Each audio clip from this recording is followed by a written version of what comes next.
después de terminar la clase, ¿correcto? Un segundo, tranquila. Sí, me gusta.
Buenas tardes, jóvenes.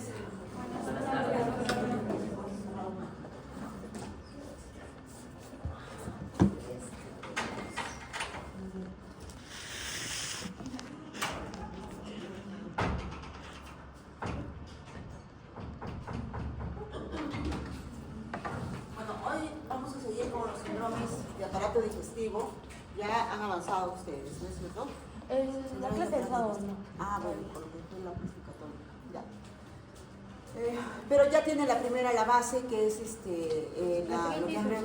que han desarrollado en el primer semestre, que es los síntomas y signos de aparato digestivo y el examen físico del aparato digestivo. Entonces ahora vamos a seguir, ¿no?, agrupando esos síntomas que encuentran ustedes en su anamnesis, los signos que encuentran en el examen físico, para formar síndromes. Entonces vamos a hablar del síndrome diarreico y de mala absorción. El síndrome diarreico es una de las patologías, uno de los cuadros que más frecuentemente también se van a encontrar en todo sitio, ya sea si trabaja en un hospital, en un centro de salud, en una posta, en donde sea.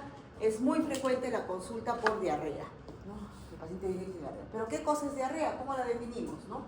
Entonces tenemos esta definición: disminución en la consistencia de las heces, ¿no? Las heces tienen una consistencia semidura, ¿no?, bien formada, ¿no?, cilíndrica, de un color amarillo, café. Bueno, eso es lo normal. Entonces, por eso siempre tenemos que preguntar cómo son las posiciones, ¿no?, cuáles son las características, para poder darnos cuenta de las alteraciones. Entonces, cuando hablamos de una disminución en la consistencia, o sea, más blanditas, pastosas o líquidas, entonces estamos hablando ya de diarrea.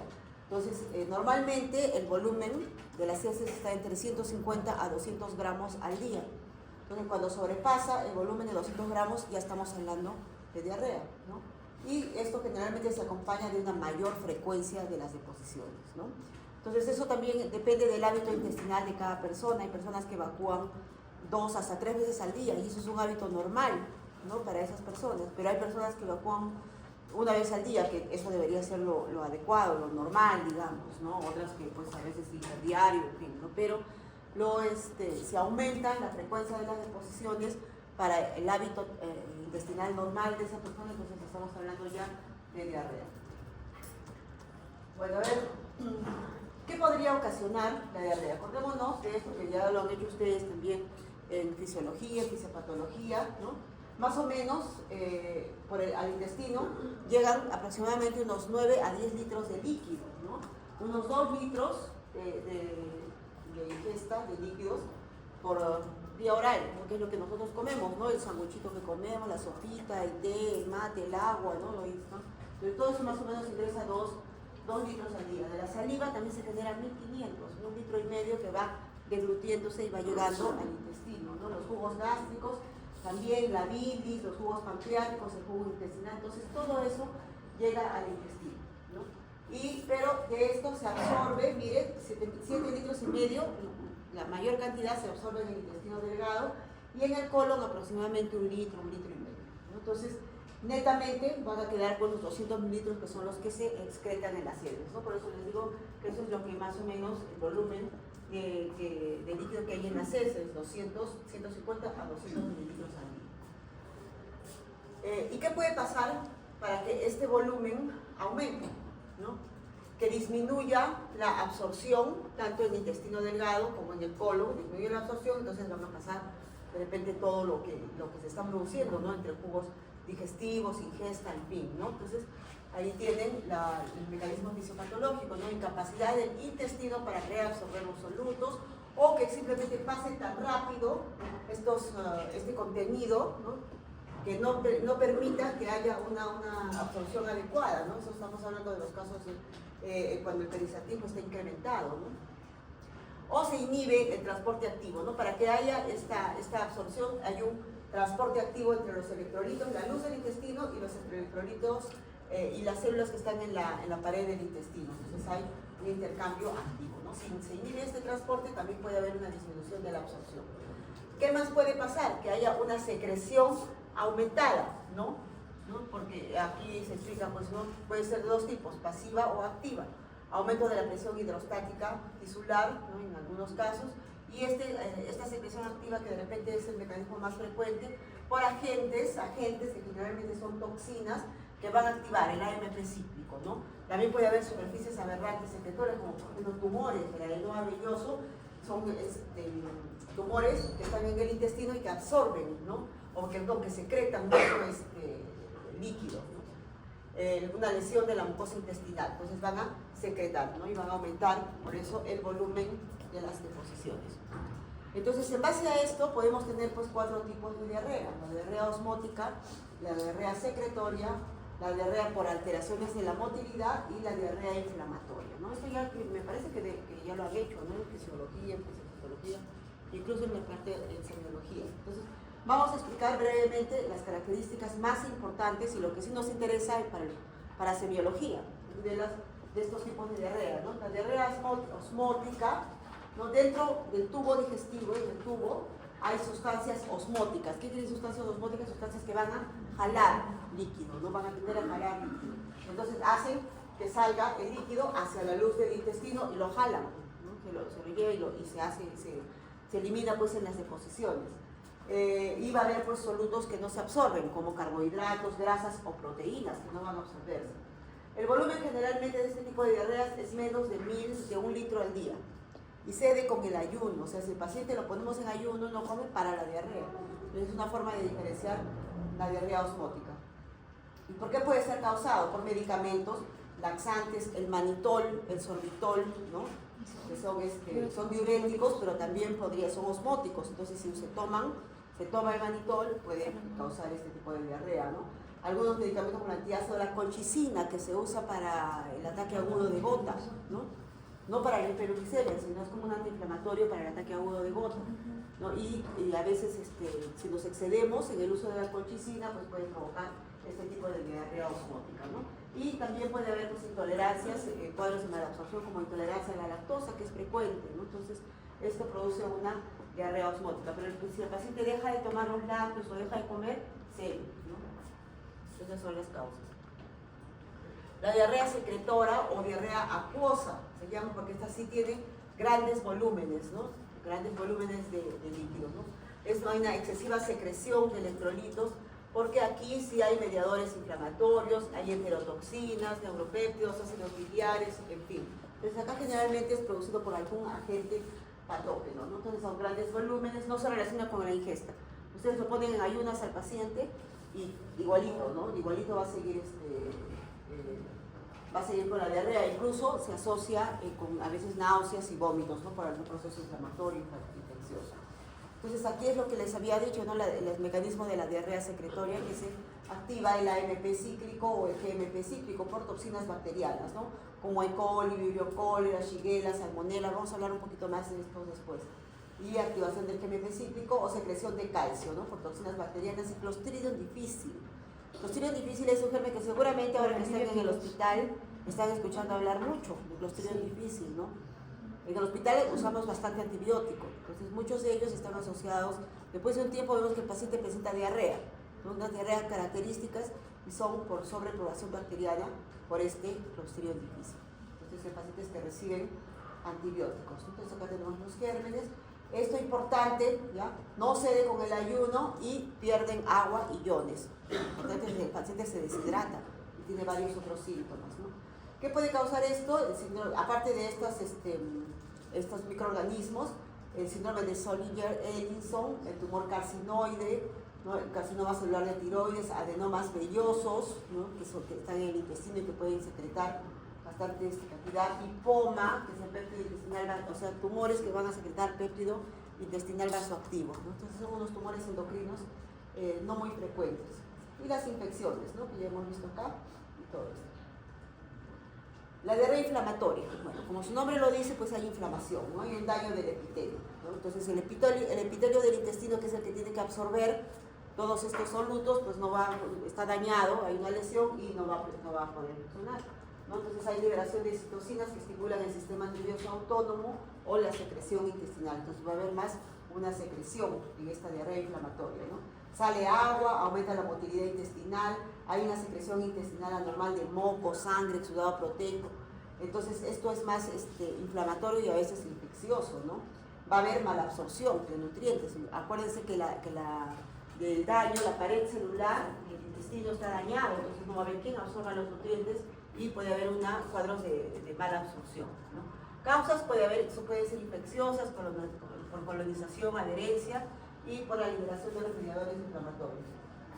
Y ¿no? Estas diarreas inflamatorias son producidas por gérmenes y por la respuesta humoral que se produce a estas infecciones también, ¿no? La liberación de citoquinas, de prostaglandinas, de leucotrienos también puede contribuir a este daño del epitelio. ¿Cuál es la etiología? La enfermedad inflamatoria crónica del intestino, ¿no? La colitis ulcerosa, la enfermedad de Crohn, el intestino delgado, infecciones por microorganismos invasivos, que vamos a ver también después, colitis isquémica, entinitis actínica, ¿no? Pacientes que reciben radioterapia, por ejemplo, pueden producirse estos casos, ¿sí? Y el otro cuadro es la diarrea por dismotilidad, trastornos en la motilidad.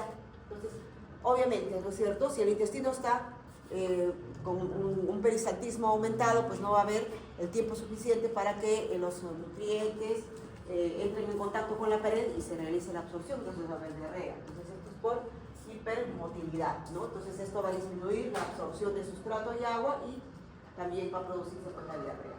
Ahora también puede producirse una reducción del peristaltismo intestinal. Pero ¿cómo, doctor? O sea, si el intestino no se mueve, me voy a estreñir, pues no voy a tener diarrea. Sí, pues de repente en un primer momento puede haber estreñimiento, pero esa falta de eliminación de las heces va a producir un sobrecrecimiento bacteriano, ¿no es cierto? Y eso va a puede provocar la diarrea. Entonces, ¿en qué casos? Diabetes. El intestino del paciente con diabetes también sufre la neuropatía del diabético, ¿no? Y puede haber gastroparesia, parálisis o paresia del intestino y puede producirse una reducción del peristaltismo o una pseudo-obstrucción intestinal, ¿no? Y el aumento del peristaltismo, pues en el síndrome del intestino irritable, posvagotomía, después de algunas cirugías, ¿no? Por cistectomía, la diabetes también puede provocar este cuadro, el hipertiroidismo, acuérdense, ¿no? Y bueno, cáncer del glandular de tiroides, que también es un poco menos frecuente, pero estas situaciones sistémicas pueden producir alteraciones de la motilidad intestinal. Entonces, cuando estamos con nuestro paciente, frente a nuestro paciente con diarrea, lo primerito que tenemos que determinar es si es una diarrea aguda o si es una diarrea crónica, porque nuestro enfoque es totalmente diferente, ¿ya? Cuando hablamos de diarrea, cuando dura máximo 2 semanas de duración. De una diarrea prolongada o persistente, de 2 semanas a 1 mes. Y diarrea crónica, más de 1 mes. Entonces no es nada complicado, ¿no? Preguntarle simplemente al paciente desde cuándo está usted con diarrea. 2 días, 3 días, 4 días, ya, es una diarrea aguda. Doctora, estoy hace 2 meses, 3 meses, ¿no? Desde mi cumpleaños, desde Navidad, desde el día de Arequipa, no sé. Entonces, ya diarrea crónica, no más allá de 1 mes. Entonces, es importantísimo primero hacer esta clasificación para poder enfocarnos, ¿sí? Ahora, también hay otra clasificación que esto ya lo han hecho en la semiología 1, ¿no? Cómo son, ¿no?, las características, el aspecto de las heces también nos puede dar una idea de cuál es la localización o cuál puede ser el mecanismo fisiopatológico, ¿no? Las diarreas acuosas van a ser unas diarreas secretorias, ¿no? O osmóticas. Si son abundantes, secretorias. Si son menos de 1 litro, osmóticas, ¿no? Entonces ahí más o menos tenemos unas heces medio grasosas que flotan en el agua y ahí en el inodoro, tienen grasa, ¿no es cierto? Entonces eso lo vamos a ver en las enfermedades de mala absorción, se llama esteatorrea, ¿no? Las heces que contienen grasa. Heces con moco, pus, sangre son diarreas inflamatorias, ¿no? Es la característica del síndrome disentérico, ¿no? Heces con gran cantidad de moco, los pacientes con tumores vellosos, ¿no? Y eso, como les mencioné, la localización, ¿no? Generalmente los grandes volúmenes de posición indican un compromiso de intestino delgado, ¿no? El dolor generalmente se acompaña de dolor tipo cólico, ¿no? Las heces acuosas, un color marrón claro, pueden ser poco frecuentes pero sí abundantes, ¿ya?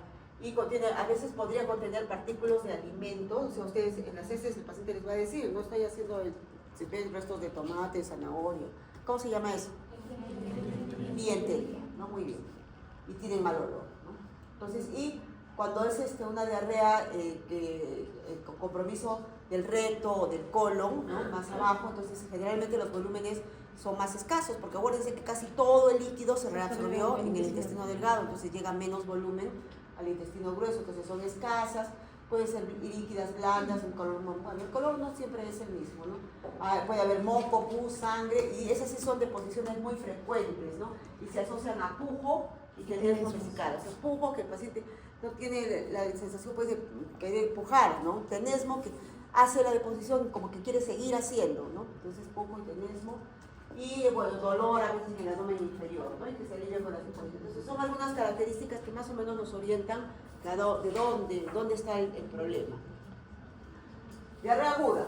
Entonces ya sabemos, ¿no? Nuestro paciente nos dijo que sí, que está menos de 2 semanas, ¿no? Entonces, ¿qué cosa es lo primerito que pienso? 2 semanas de diarrea, menos de 2 semanas. Es una causa alimentaria infecciosa, ¿no? Algo que comió, algo que tomó el paciente, ¿no? Y bueno, lamentablemente todavía somos un país en vías de desarrollo, entonces en nuestro país es frecuente, ¿no? ¿Qué hacen? El paciente gringo que viene al Perú le da, pues, ¿cómo se llama esa diarrea? La diarrea del viajero. ¿Y qué es el germen que más frecuentemente lo ocasiona? Helicobacter pylori enterotoxigénico. Helicobacter, no, perdón, E. coli E. enterotoxigénico. ¿no? E. coli enteropatógeno, ¿no? Bueno. Entonces, por la ingestión de alimentos contaminados, y pues se contamina por la manipulación, por el no lavarse bien las manos, ¿no? En fin. ¿Quiénes son grupos de riesgo? Los viajeros, los adictos, ¿no? Que usan a veces drogas intravenosas, en fin, que están en situaciones de promiscuidad, pacientes que reciben antibióticos, los inmunosuprimidos, pacientes con VIH, diabéticos, y los extremos de la vida, ¿no? Los niñitos y los ancianitos. Entonces ellos tienen, ¿no? Entonces acá tenemos, el más frecuente es el Campylobacter jejuni, es uno de los más frecuentes que provocan esta diarrea, la diarrea aguda, ¿no? La causa más frecuente infecciosa, ¿no? Tiene un mecanismo de infección invasivo en el colon, puede provocar diarrea, con fiebre, con dolor abdominal, ¿no? Campylobacter, ¿no? Y Shigella puede ocasionar un síndrome disocial. A ver, cuando piensen en diarrea, gérmenes, Campylobacter, Shigella, Yersinia menos, E. coli, la E. coli con todos sus tipos, sus subtipos. Vibrio cólera, que felizmente ya no tenemos, porque ya que sería que tengamos, Mirina creo que va a ser que tengamos otra vez. Pero hemos tenido hace unos años, hubo una epidemia muy severa de cólera, ¿no? La cólera es una enfermedad bíblica y está erradicada en la mayoría de los países, ¿no? Y nosotros, sin embargo, hace como 20 años tuvimos una epidemia de cólera, muy severa. Y Clostridium difícil. Bueno, entonces, a ver, hablemos de Campylobacter, ¿no? Diarrea con fiebre, dolor abdominal, que es lo más frecuente que presenta, ¿no? Y a veces se puede autolimitar. Shigella, un síndrome disentérico. Por aquí tenemos el síndrome disentérico. Acuérdense, ¿no? Síndrome disentérico, muchas deposiciones, pero poquitos, ¿ya? Poquitos, pero a cada rato. Sanguinolentas, con moco, con sangre, a veces con pus, se ve pus, tenesmo, fiebre, dolor abdominal. Le pedimos el examen de heces y vamos a encontrar leucocitos, hematíes y también a veces pus, ¿ya? Entonces ese es el síndrome disentérico. Entonces Shigella puede causar síndrome disentérico y también el síndrome urémico hemolítico. El síndrome urémico hemolítico es una entidad muy grave que generalmente o más frecuentemente se ve en niños, ¿no? En pediatría. Y hay pues casos, como su nombre lo dice, hay hemólisis y hay uremia. Entonces los pacientes incluso llegan a insuficiencia renal, a diálisis, es un cuadro muy severo. La Yersinia, bueno, similar a la Shigella y a la E. coli enteroinvasiva. La diarrea por E. coli, tenemos 4, ¿se acuerdan? E. coli enterotoxigénica, E. coli enteroinvasiva, E. coli enterohemolítica y E. coli enteropatógena. Entonces, cualquiera de los 4 tipos nos puede dar diarrea. La enterotoxigénica es una diarrea acuosa que se limita, es la que más frecuentemente da al viajero, ¿no? La enterotoxigénica. La enteroinvasiva provoca síndrome disentérico. Como su nombre lo dice, la enterohemolítica pues se asocia a síndrome urémico hemolítico, ¿no? Y la enteropatógena, bueno, también se autolimita, es una diarrea no tan grave. Cólera, ya hablamos de cólera, ¿no? Es una diarrea secretoria acuosa y generalmente los pacientes venían, en un ratito se deshidrataban, eran diarreas muy, muy abundantes, ¿no? Empezaban siendo marrones, acuosas y luego terminaban siendo blancas, ¿no? Hidratábamos al paciente con vía endovenosa, pero igual llegaban a insuficiencia renal y generalmente la causa de muerte de estos pacientes era insuficiencia renal aguda, ¿no? Por la depresión de volúmenes. Y Clostridium difficile, que ya hemos mencionado también, es que la más frecuente diarrea hospitalaria está asociado a antibióticos, ¿no? Entonces se presenta con dolor abdominal, fiebre, leucocitosis y es grave, ¿no? ¿Qué antibióticos son los que más están asociados? Las ampicilinas, las cefalosporinas, que las usamos como canchita en el hospital, y la clindamicina, ¿no? Que también la usamos bastante. Entonces son los antibióticos que más frecuentemente se asocian a Clostridium difficile. Entonces acá tienen por el mecanismo, ¿no? Enterotoxinas, neurotoxinas, citotoxinas y los diferentes tipos que hemos descrito previamente. Entonces, eso es en cuanto a la diarrea aguda, que la primera causa que estamos diciendo son las infecciosas y por medicamentos. Entonces, lo primerito que tenemos que descartar, ¿no? Entonces tenemos que preguntarle a nuestro paciente, ahorita vamos a ver cómo vamos a hacer el enfoque anamnésico. Y en la diarrea crónica, la diarrea crónica puede ser pues, por cualquiera de los mecanismos que hemos mencionado, ¿no? Inflamatorias, colitis ulcerosa, enfermedad de Crohn, enteritis radiógena, mala absorción, que vamos a hablar después de la mala absorción, pero estos cuadros, ¿no? Sobre todo pancreatitis, que es lo más frecuente. Las diarreas secretorias, estos tumores, ¿no? Que son endocrinos, ¿no? La adenomamilosis, las diarreas secretorias. Las diarreas osmóticas, laxantes, déficit de sacaridasas, mannitol, sorbitol, pero tiene que ser un consumo crónico, ¿no? Que nos oriente. Y las alteraciones de la motilidad, diabetes, infección irritable, hipertiroidismo, esclerodermia. Estos cuadros son los que tenemos que pensar cuando se trata de una diarrea crónica. Entonces, como nuestro paciente viene pues, con una diarrea aguda, ¿qué le vamos a preguntar? ¿No? Sobre todo esto es lo que tenemos que preguntar en nuestra anamnesis para determinar, ¿no? Hace cuánto tiempo tiene, eso nos va a determinar si es aguda o es crónica, cuántas deposiciones hace al día, si aparece bruscamente, los alimentos que ingirió, sobre todo si son alimentos sospechosos, ¿no? Y que pueden ser lácteos o carnes o mayonesas, por ejemplo ensaladas, algo que hayan comido fuera de lo usual, en sitios que no son de una higiene adecuada, entonces todo esto, ¿no? Las características, ¿no? Si son acuosas, verdosas, el color, ¿no? La consistencia, si hay moco, si hay sangre, el olor, ¿no? Si es muy fétido, entonces todo eso preguntamos en relación a las características. Y los síntomas concomitantes, igual, como han hecho, ¿se acuerdan? La semiología de dolor, Alicia. Entonces igual, cuando el paciente tiene diarrea, tenemos que preguntar todas estas cosas, ¿no? Más o menos cómo, en cuanto a su aparición, las características de la deposición, los síntomas concomitantes, ¿no? Si hay pérdida de apetito, si hay náuseas, vómitos, se nos va a orientar pues, a una diarrea infecciosa de repente, ¿no? Si tiene dolor abdominal, ¿no? Dolor en el epigastrio, mesogastrio, si en el recto, ¿no? A veces en las disenterías, a veces hay dolor, tensión dolorosa en el recto. si tiene fiebre, ¿no? Dolor, malestar general, en fin, y los factores ambientales, ¿no? Si alguien de la familia, el colegio, de repente pues se fueron toditos ustedes a festejar y la mitad viene con diarrea, ¿no? Al mismo sitio, entonces por ahí puede venir a el problema, ¿no? Si comieron los mismos alimentos, si ha viajado recientemente a algún país en vías de desarrollo, ¿no? Y estos son algunos indicadores de gravedad, de quienes tenemos que tener cuidado, o sea, un paciente adulto joven no lo vamos a tratar pues de la misma forma que un paciente de 70 años, ¿no? Que viene con diarrea. Si un paciente mayor, un adulto mayor puede deshidratarse rápidamente, no tolera adecuadamente a veces la vía oral para darle tratamiento, ¿no? La deshidratación severa también es algo que tenemos que tener en cuenta, si hay fiebre, dolor abdominal severo, ¿no? Si hay un síndrome disentérico. El síndrome disentérico siempre obliga a de repente hacer el examen o a dar un tratamiento, ¿no? Antibiótico.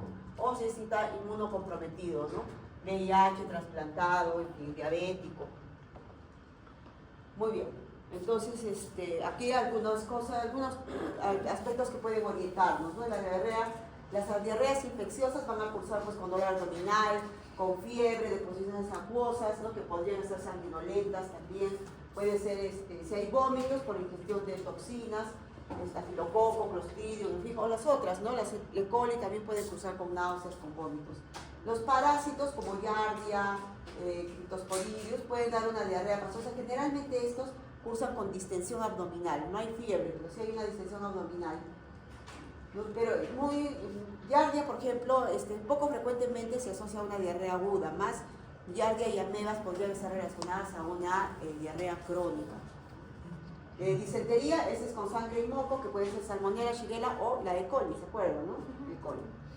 Fiebre, escalofríos, dolor abdominal. Y en la deshidratación, bueno, pues, ya saben ustedes evaluar todos los signos de deshidratación. Entonces, como en el examen físico, a veces el examen físico no nos va a arrojar muchos datos en los casos de diarrea aguda, ¿no? Pero lo más importante en los pacientes con diarrea aguda que tenemos que evaluar es el estado de hidratación, ¿sí? Lo primerito es evaluar el estado de hidratación. Entonces ya saben cómo, ¿no? Vemos al paciente qué signos de deshidratación tenemos. Del pliegue. Ya si es un paciente joven, sí, ¿no? El signo del pliegue, pero si es un adulto mayor, el signo del pliegue no nos sirve, porque va a haber signo del pliegue, pero no significa que esté deshidratado. La humedad en las mucosas, ¿no? Las axilas, bueno, el globo ocular ya les dije que no es muy recomendable, pero pueden también verlo. El volumen urinario, en fin, entonces son signos de deshidratación. Pero cuando la deshidratación es muy severa, ya también va a alterarse otras variables, otras constantes, como la presión arterial, va a haber hipotensión, puede haber taquicardia, ¿no?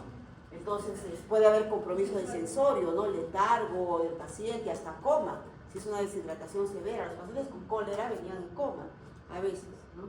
Entonces la estabilidad hemodinámica, ¿no? La temperatura tenemos que controlar, ¿no? Porque ya hemos dicho que estas diarreas inflamatorias infecciosas pueden cursar con fiebre, ¿no? Y ahí, al evaluar el abdomen, pues si hay una zona dolorosa, ¿no? O si hay una disminución generalmente vamos a encontrar los ridos hidroaéreos aumentados, pero en un paciente con diarrea, ¿no? De repente con fiebre, encontramos ausencia de ridos hidroaéreos, entonces ese es un indicador de gravedad, un criterio de gravedad. Y la salmonela, por ejemplo, va a producir una erupción maculopapular eritematosa, ¿no? Unas pápulas rojitas ahí por la salmonela typhus, ¿no? Todavía no vemos mucho. Entonces, en los exámenes complementarios, generalmente estas diarreas infecciosas se autolimitan, ¿ya? Pero nos puede ayudar el examen de las heces, ¿no? Y si es que vemos algún criterio de gravedad, pues pediremos los cultivos, hemocultivo, coprocultivo, y si estamos sospechando de una ameba, de repente, de una giardia, ¿no? Entonces, de repente una colonoscopía, ¿no? Una sigmoidoscopía para ver la mucosa, ¿ya? Pero usualmente estos cuadros van a autolimitarse. En la diarrea crónica, ¿qué vamos a interrogar? Entonces es casi lo mismo, ¿no? Desde hace cuánto tiempo tienes, si la diarrea es continua, ¿no? O sea, si se presenta todos los días, ¿no? O es intermitente, ¿no? Ahí hay que emplear mucho nuestra agudeza, ¿no? Porque de repente esta diarrea no es todos los días, no es intermitente y se asocia al consumo de algún alimento, entonces podemos descubrir ahí de repente alguna intolerancia, ¿no? Entonces hay episodios diarreicos que alternan con el estreñimiento. Por ejemplo, la tuberculosis enteroperitoneal, ¿no? Característicamente son pacientes que tienen diarrea por un tiempo y luego tienen estreñimiento, luego tienen diarrea, ¿no? Y estreñimiento. Entonces es una enfermedad crónica, infecciosa, ¿no? Y bueno, ¿qué características tienen las deposiciones? ¿No? Pastosas, acuosas, espumosas, grasosas, porque dentro de esta diarrea crónica están las diarreas o los cuadros de mala absorción. Si tiene moco, si tiene sangre, ¿no? Los síntomas que acompañan igual, ¿no? Si hay dolor abdominal, en qué sitio exactamente, si la diarrea es con dolor cada vez, ¿no? Si hay distensión abdominal, si tiene el apetito conservado. Acá no lo veo, pero acá tenemos, ¿no? Náuseas y vómitos, pérdida de peso, ¿no? Es importante, hay que saber si hay pérdida de peso cuando en el paciente que tiene una diarrea crónica, ¿no? Náuseas y vómitos. O a veces el apetito es aumentado, si hay trastornos psíquicos, incontinencia anal, urgencia defecatoria. Entonces, son preguntas que tenemos que hacerle a nuestro paciente. Y tenemos que diferenciar acá si la diarrea es funcional o es orgánica. ¿Qué quiere decir que sea funcional o qué quiere decir orgánica? ¿Qué es orgánica? Algo externo que está causando. Externo. Daño a la estructura. Ya, puede ser, ¿no? Un daño, algo que podamos evidenciar, una infección, por ejemplo, ¿no? Que podamos aislar una ameba, una giardia, un tumor, ¿no? Una enfermedad inflamatoria, ¿no? Una colitis ulcerosa, el daño de la pared, en fin. Pero a veces se hacen todos los estudios, no se encuentra nada. La pared, la histología del intestino es perfectamente normal, todo es normal en el paciente, pero tiene diarrea. Estamos frente a una diarrea funcional. Entonces, nuestro interrogatorio va más también dirigido a eso, a determinar si es funcional o si es orgánica. Entonces, ¿qué cosa nos sugiere que es una diarrea orgánica, ¿no? Que la duración sea menos de 3 meses. Generalmente, el paciente con una diarrea orgánica va a venir a consultar antes de los 3 meses, ¿no? Va a esperar tanto, porque esta diarrea orgánica sí altera mucho su forma de vida, ¿no? su bienestar, digamos. Todo eso se ve alterado, entonces va a durar menos de 3 meses. En la noche, esta diarrea orgánica lo despierta en la noche para ir al baño, a diferencia de la funcional. Pérdida de peso mayor de 5 kilos. Bueno, en los exámenes una velocidad de sedimentación que es un marcador inflamatorio que esté aumentado, anemia, hipoalbuminemia, o sea, ya tenemos acá signos de mala absorción, ¿no? Entonces, todas estas situaciones son características de una diarrea orgánica y tenemos que echárnoslas a buscar. A veces no es tan fácil. Entonces, en el examen físico, ¿no? Tampoco es así como en la diarrea aguda, que bueno, pues es un cuadro agudo y no nos va a arrojar mayor cosa, ¿no?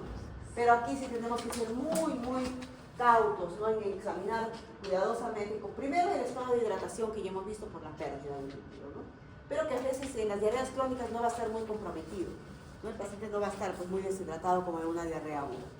Y en el examen del abdomen vamos a ver si hay cicatrices, ¿no? Del paciente de cirugía que se hayan hecho, de radioterapia, ¿no? Que haya recibido el paciente, si hay fístulas, ¿no? Si hay distensión abdominal, ¿no?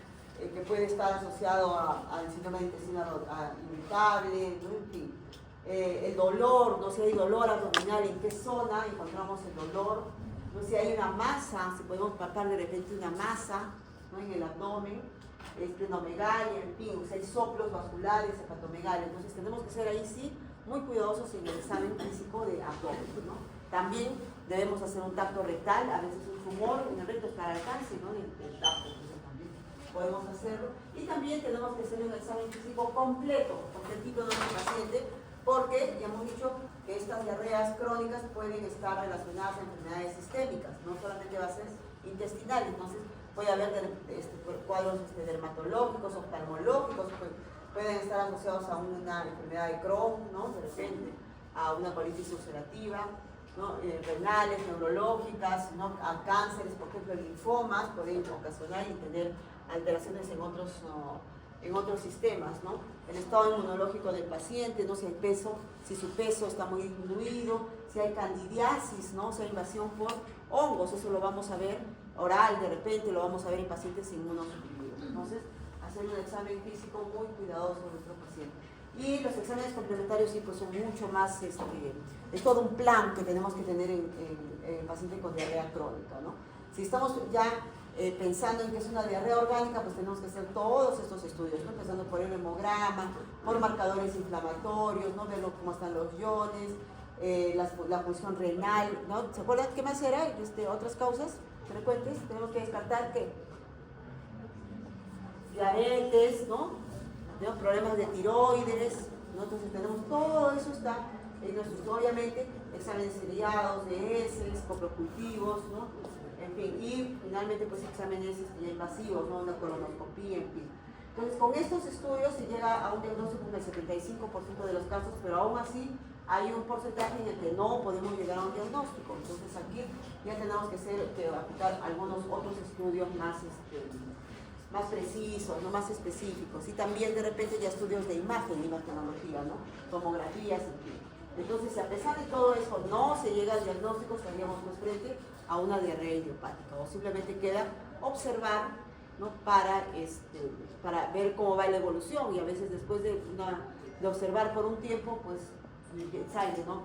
Se presenta otro síntoma y ya no da el diagnóstico. Y aquí también, cuando tenemos dificultades en el diagnóstico, está indicada la biopsia, ¿no? La biopsia del intestino, ¿no? Todavía que ya nos puede dar algún dato mayor, pero a veces tampoco es definitivo. Bien, algunas palabras sobre el síndrome de mala absorción, ¿no? Entonces, acá tenemos una alteración en la digestión y absorción de nutrientes, pues está ocasionada por diversas etiologías. Acá la vedette es la esteatorrea, ya casi siempre todos los cuadros de mala absorción cursan con esta diarrea, que ya hemos visto, ¿no? Voluminosas, pastosas, grasosas, espumosas, que flotan ahí en la taza del baño, ¿no? Y eso hay que preguntarle al paciente. Entonces, acordándonos de la fisiopatología, tenemos una fase luminal, ¿no? Que las secreciones biliares y las pancreáticas tienen que, para digerir los alimentos, ¿no? Todo lo que nosotros comemos no se absorbe de frente en el intestino, ¿no? Todo lo que comemos, carbohidratos, grasas, proteínas, tienen que ser, ¿no? digeridos, ¿no? por las secreciones biliares y pancreáticas, que hidrolizan las grasas, las proteínas y los hidratos de carbono. Entonces, en esta primera fase luminal. Luego, en la fase mucosa se completa la hidrólisis y estos son captados por el enterocito y preparados para su transporte. Y en la fase de transporte, pues ya son incorporados a la circulación sanguínea o linfática. Entonces, alteraciones en cualquiera de estas fases pueden causar un síndrome de mala absorción, ¿no? En la fase luminal, pues insuficiencia pancreática, deficiencia de sales biliares o enfermedades hepáticas, alteraciones de la flora, las cirugías, ¿no? que resecan grandes cantidades de intestino también pueden cambiar. En la fase mucosa, enfermedades celíacas, estrés tropical, en fin. Y bueno, estas son un poquito más raras, ¿no? Y en la fase de transporte, el compromiso de la fase absortiva, enfermedad de Whipple, hemangioplasia, linfomas, que también son un poco más raras.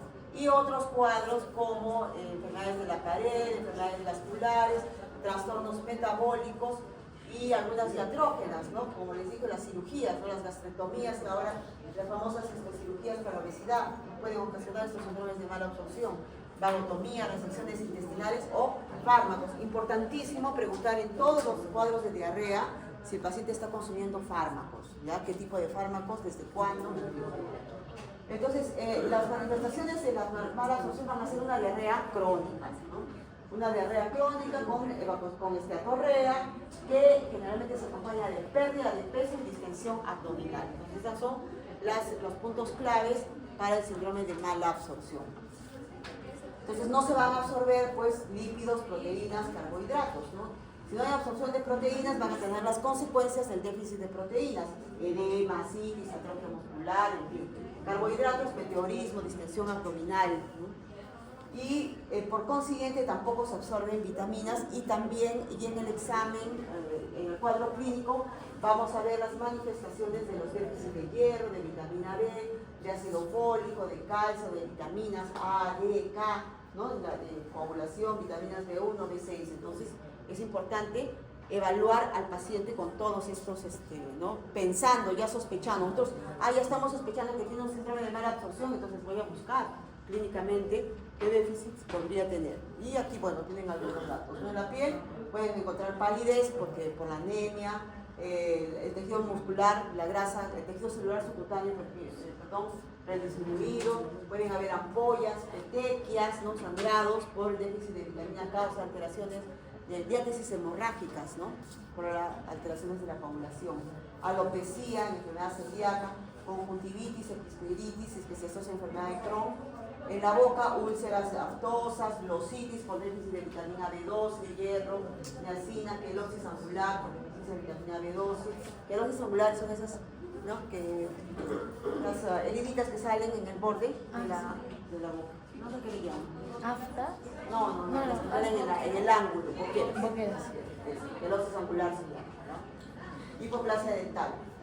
Manos, fenómeno de Raynaud, que nos estaría hablando de una esclerodermia, de los cefalillo de tambor, enfermedad de Crohn, linfoma, en fin, ¿no? Y la coiloníquea en deficiencia de hierro, porque acuérdense que son estas enfermedades que pueden causar síndromes de mala absorción. Entonces va a haber manifestaciones sistémicas. En el sistema musculoesquelético, artropatías, ¿no? En estas enfermedades, dorsalgias, enfermedades de Crohn por osteoporosis, ¿no? Por el déficit de absorción de calcio, ¿no? Que va a llevar a osteoporosis. Debilidad muscular por niveles bajos de potasio, magnesio, vitamina D, y en el sistema nervioso, neuropatías periféricas por déficit de vitamina D, ¿no? Convulsiones, parálisis por también otro tipo de cuadro. Muy bien, entonces en la historia clínica importante, la historia alimentaria de nuestro paciente, en la exploración, todo lo que hemos visto, ¿no? Examinar completo todo, desde la piel, faneras, todos los aparatos respiratorios, cardiovascular, abdomen, en fin. Y se puede encontrar con disección abdominal, visceromegalia, ascitis, ¿no? Y ver, importante, sobre todo si son niños, ¿no? El peso, la talla, y ver si es que hay un retardo del crecimiento. Y en el diagnóstico, pues, lo primerito que vamos a hacer, ya tenemos la sospecha de que son heces, que son esteatorrea, pero ¿cuál es el estudio que va a determinar si es grasa o no? Sudán 3, ¿no? Vamos a pedir eso para el laboratorio, a ver si efectivamente es grasa Sudán 3. Entonces ahí ya podemos presumir si es que hay una enfermedad pancreática, presunción de sobrecrecimiento. Si hay la grasa en heces, puede haber presunción también de crecimiento sobrecrecimiento bacteriano. Y ya sabemos estos antecedentes importantes, ¿no? Diabetes, celiaquía, en fin, ¿no? Y de ahí pasamos a otros estudios un poco más ya sofisticados, ¿no? Como una tomografía de abdomen, pruebas de secretina, en fin, ¿no? Entonces, ya son estudios más... y ya. Bueno, entonces lo importante es determinar la grasa, ¿no? Si es que hay la presencia de grasa en heces para después conducir el estudio que es parecido al de la diarrea crónica. Y bueno, acá sí habíamos visto la biopsia, ¿ya? Entonces, en estas enfermedades que a veces no se puede llegar tan fácilmente al diagnóstico, pues está indicada la biopsia y no siempre la biopsia es definitiva, ¿no? Ni nos confirma el diagnóstico. Muy bien, ¿alguna pregunta?